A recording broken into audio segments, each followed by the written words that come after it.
Well, I've believed for a very long time that your inside world matches your outside world. Let's start a podcast about our mental health for no good reason why. Let's call it Bites. Ooh, yum, yum, yum, yum, yum, yum. Hello, hello, hello, and welcome to another Mind Bite with just me, Lee Crompton. I can hear the sigh of indignation, but Paul is not well, which seems to be a theme at this time of year because he runs himself into the ground with his performances. He is not well. He is resting up so that he can have his funnel on his head as much as possible in the lead up to Christmas. So just me, I'm afraid. Hopefully you have listened to the episode with Sarah. How fantastic was that about burnout? It's been the most listened to episode in 3 months. And it's only been out, at the time of recording this, it's only been out 3 days. So if you haven't listened to that, have a listen. And I thought on the back of that, I'd do a small call to action, in that I noticed as I was going through the figures and stats that we have nearly 500 followers on Facebook and we have nearly over 400 on Instagram. On Spotify, we've got 161 followers and 24 ratings. Now, this obviously isn't a monetary thing because we just do it for the love of it. We don't make any money, clearly, out of Mindcake.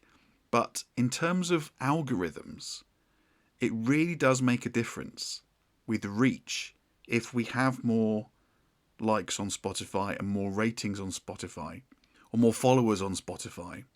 That all helps with getting the podcast out there. And I think, we've been doing this, 3 years now.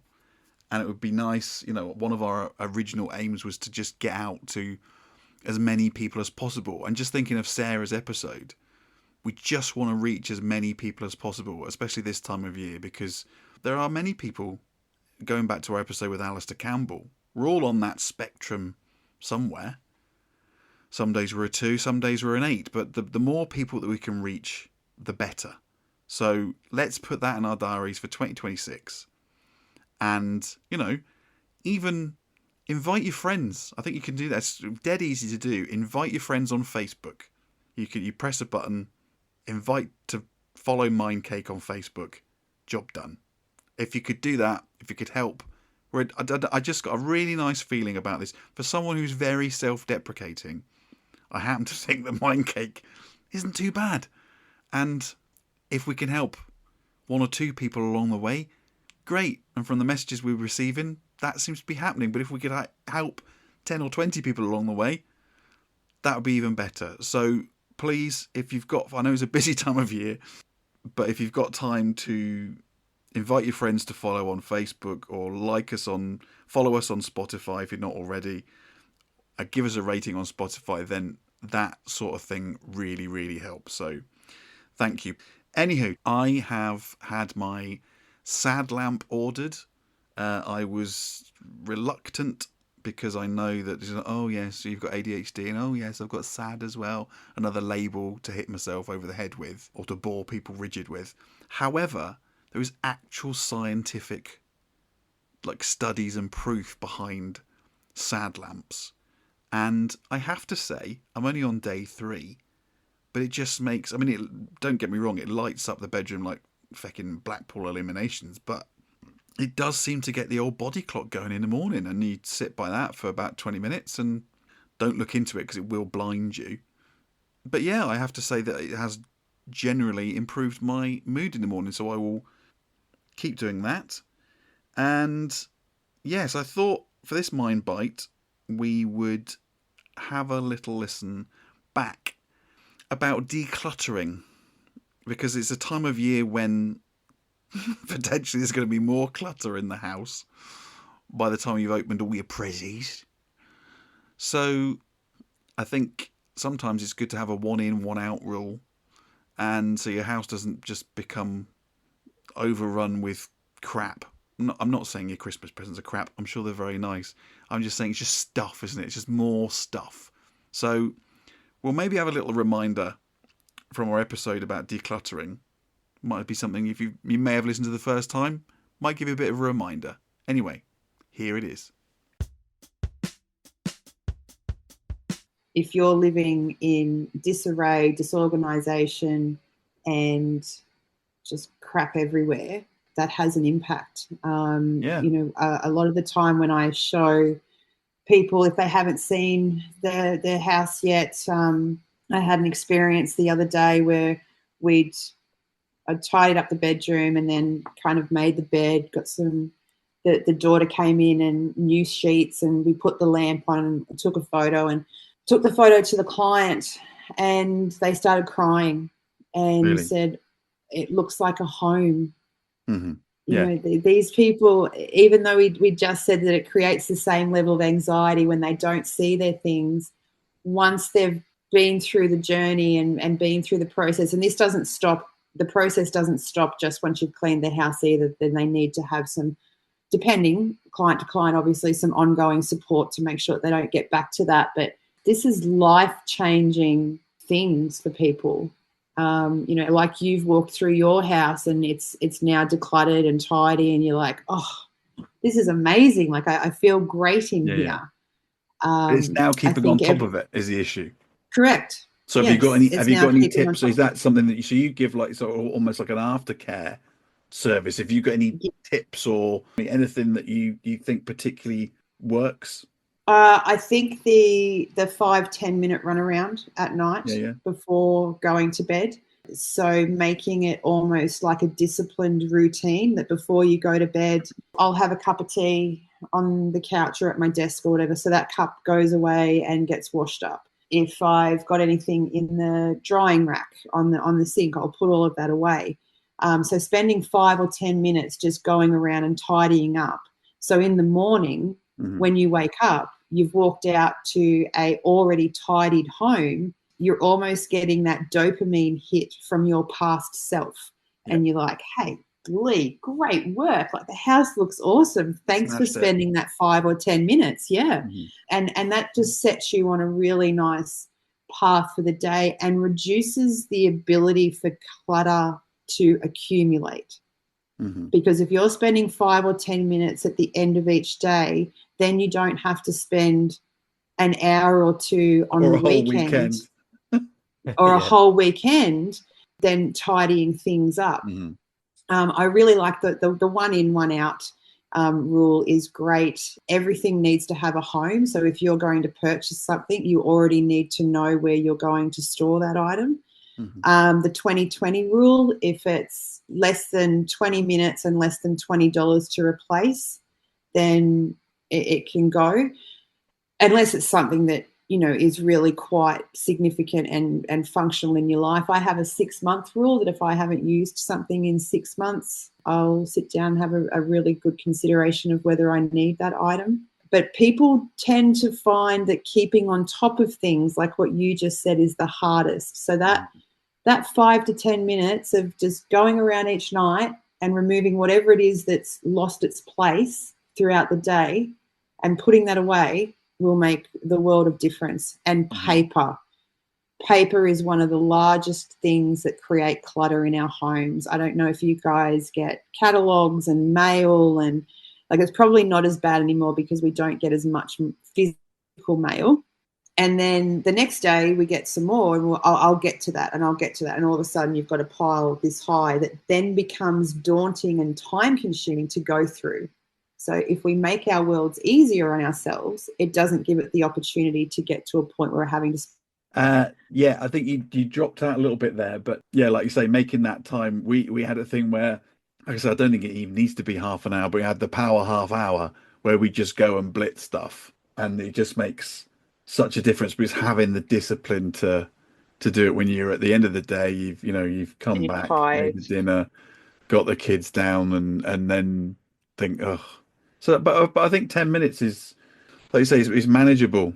I think so. And if you put it into perspective, that 10 minutes a night, if you don't do anything, I mean, that's 70 minutes a week, or whatever. So if you get to the end of the week, oh God, I've got to spend an hour and a half tidying up. But if you actually think, well, if I did it in 5 or 10 minute increments every day, You wouldn't have that. You did that off the top of your head as well.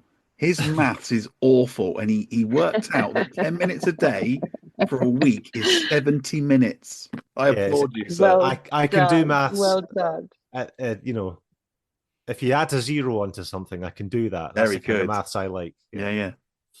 And it's okay. It's okay to miss a day, just never miss 2. Okay. You get to the end of the day and you're like, oh, I just can't. I just want to drag myself to bed. Mm-hmm. So you can miss a day, but never miss 2. Okay.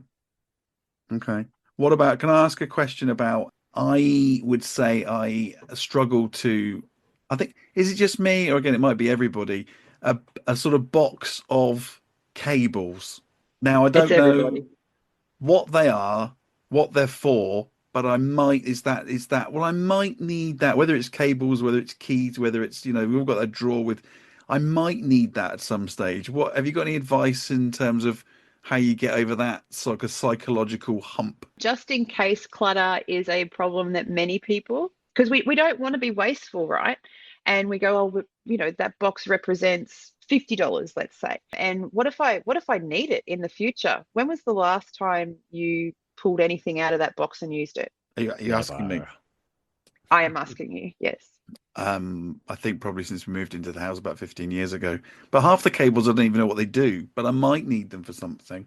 You might, but Lee, with someone with your savvy use of Temu, if you came up against a situation where you went, oh, I've just found a device that I obviously haven't used for 15 years because I haven't touched the box for 15 years. And now I need a power cord to power that device. I can probably get one for £3 off Temu. You could say the same for like mice, couldn't you? Not as in, I mean, mouses. Yeah, computer mice. Yes. Yeah. You could. I've got one with a cable. I've probably got more than one. I've probably got 3 or 4 with cables, plug-in ones, in case the ones with like the batteries don't work. So maybe got 5 of them. Exactly. And you also said that you've got a lot of batteries. Yeah, they don't work though. Yes. So my advice for the box of cables is let it go and see what happens. Because if you haven't touched it for 15 years, then you're probably not going to touch it in another 15 years. And these poor cables have been sitting around for 30 years waiting for someone to want them, and no one ever has. I'd also go as far as to say that probably a lot of the cables that you have aren't even used for stuff these days. Like SCART. No, not if they're 15 years old. Yeah. There's spoke like a true minimalist who owns 2 guitars. You can Kerry see that if you go over to the one slide? I did see that. Yeah. Does he need both of those? Yeah, because one's a 12 string and one's a 6 string. So I know, but you can only play one at a time, though, Paul. Well, fuck you. And remember, Lee, it's not about you. When was the last time you used your guitars, Paul? Yesterday. Oh, so that's a lot sooner than 15 years. Mm-hmm. That was Kerry from KC Clutter's Cure. Try saying that when you've been on the eggnog. And yeah, I think we all need to be reminded that decluttering, if you've, tidy desk, tidy mind. But I think there is some truth to that. I'm not just looking at my desk, it's absolute tip. But generally, yes, I would say I feel more able to deal with things and cope with things if there's a semblance of order to the house and just not shit everywhere. So there you go. Take that into 2026. We have had some emails. I don't know why, but I don't feel it is appropriate to read them out without Paul being here. So some of them are Christmas related, so we'll maybe read them out. We'll maybe do a mind bite when Paul's feeling a bit better and finished his panto. But thank you for those who have sent emails in. It's always nice to know that we are reaching people. For those of you who are signed up to the newsletter, there's a Christmas newsletter going out on the 23rd of December. For those of you who haven't signed up for the newsletter, Kerry is still plucking it out from the spam box. There is a link in the show notes to sign up for the newsletter. And we'll be putting out if you haven't listened, we are putting out the Christmas party episode again on the 23rd, which is a lot of fun. There's not minimal mental health content, I would say, but a lot of fun nonetheless. Might give you a smile and a giggle. Other than that, I hope you're ready for Christmas and you're not too stressed about the whole thing. Enjoy the festivities. Just try and be, so it's coming from me, but try and be kind to yourself. I went to see Dr. Jan on Wednesday and she said, Lee, you just need to chill the fuck out. So, yeah, it's just, again, just trying to dial back the tabs in the brain and just every now and again taking a step back and just enjoying the fact that we've made it to another year. And, you know, I am reminded of the fact, I have to remind myself of the fact sometimes that when I was diagnosed, the only thing that I wanted was more time with the people I loved. That's all I wanted was time. And everything else really doesn't matter a fuck. So enjoy that time with your loved ones, even Uncle Knobhead, if he's come in for Christmas dinner. And again, in the words of Dr. Jan, don't be a Christmas dick. But thank you for listening for another 12 months. It's been lovely to gather up a few more listeners along the way, and we've had a lot of fun doing it. So long may it continue, and we will see you shortly with more stuff. All right, take care of yourselves, and thanks for listening.